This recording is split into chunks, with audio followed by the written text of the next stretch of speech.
Psalm 84 verse 11 says, "No good thing will he withhold from those who walk uprightly."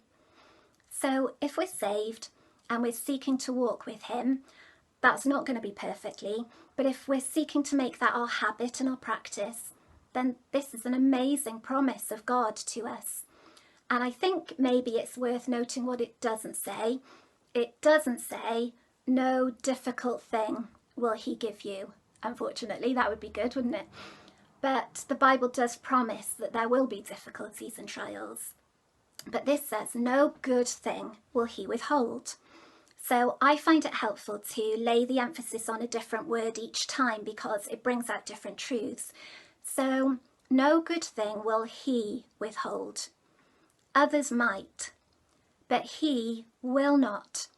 It's a lovely statement of his character, his conduct, his heart towards us. He will not keep any good back from us.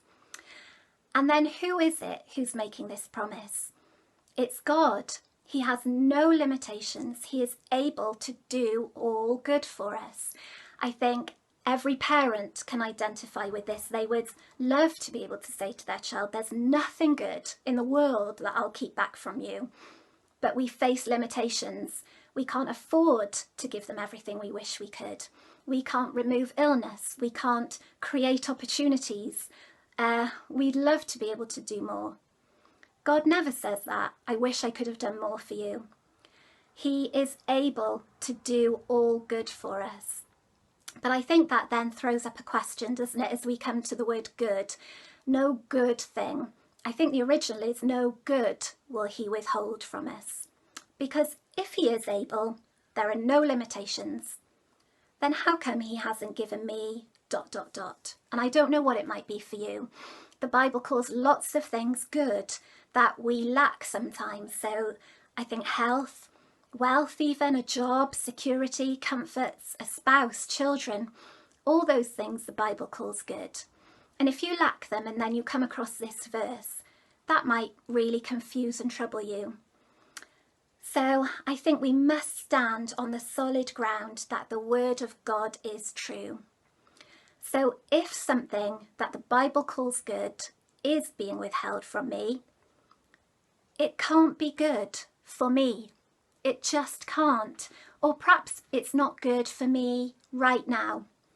I think maybe many things are withheld from us that we do crave and desire, and we have no idea of the blessing that is, that God in withholding them is doing so the best thing for us. We must believe him. I think it goes right back to the garden with Adam and Eve, where ever since that fall, we are hardwired to distrust him. We don't believe him. We are convinced he's holding that good from us that he could do.